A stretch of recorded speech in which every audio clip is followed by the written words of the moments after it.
একের পর এক নারীকে বিয়ে করে প্রতারণার ফাঁদে ফেলে মোটা অঙ্কের টাকা হাতিয়ে নেওয়াই বরিশালের তরুণ মিজানুরের মূল কাজ।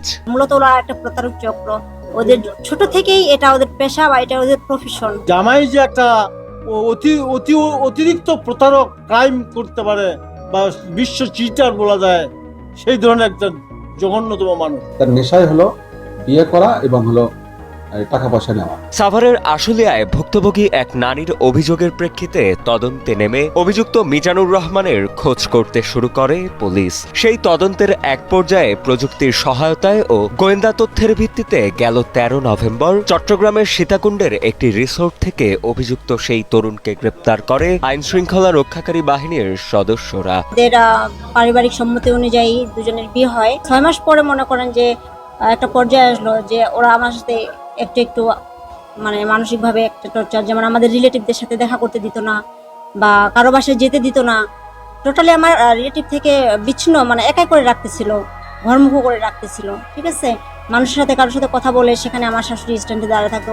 বুঝতে পারতেছি যে তারা আমার সাথে মানে কি মন যেন একটা হচ্ছে।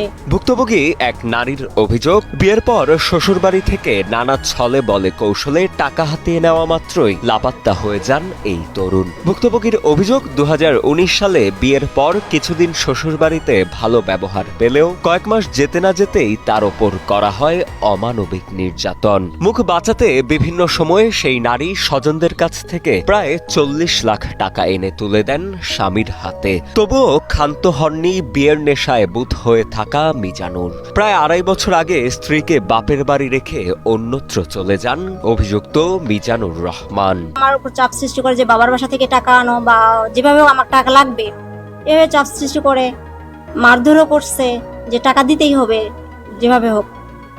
মানে আমাকে বিভিন্ন প্রেশার ক্রিয়েট করে আমার বাবার কাছ থেকে, প্লাস আমাকে এনজিওর মানে বাধ্য করায় টাকাটা নিতে, না হলে হয়তো বা আমার সংসার থাকবে না। সংসার বাঁচানোর জন্য যেটুকু করার আমি সেটুকুই করছি। তো ওরা বাড়ি বিক্রি করে পালাই গেছে। বিভিন্নভাবে খোঁজার চেষ্টা করছি, 2 বছর ধরে ওনাদেরকে অনেক খোঁজাখুঁজি করছি, কিন্তু আমরা সফল হতে পারি নাই।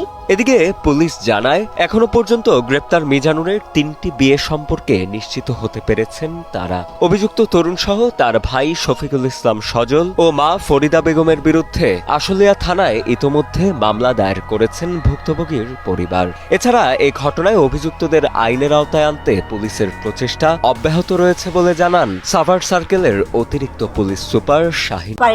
এদিকে পুলিশ জানায়, এখনো পর্যন্ত গ্রেপ্তার মিজানুরের 3টি বিয়ে সম্পর্কে নিশ্চিত হতে পেরেছেন তারা। অভিযুক্ত তরুণ সহ তার ভাই শফিকুল ইসলাম সজল ও মা ফরিদা বেগমের বিরুদ্ধে আশুলিয়া থানায় ইতোমধ্যে মামলা দায়ের করেছেন ভুক্তভোগীর পরিবার। এছাড়া এই ঘটনায় অভিযুক্তদের আইনের আওতায় আনতে পুলিশের প্রচেষ্টা অব্যাহত রয়েছে বলে জানান সাভার সার্কেলের অতিরিক্ত পুলিশ সুপার শাহিনুর কবির। এ পর্যন্ত আমরা তার 3টা বিয়ে পেয়েছি। সঠিকভাবে যাচাই বাছাই করে বিয়ের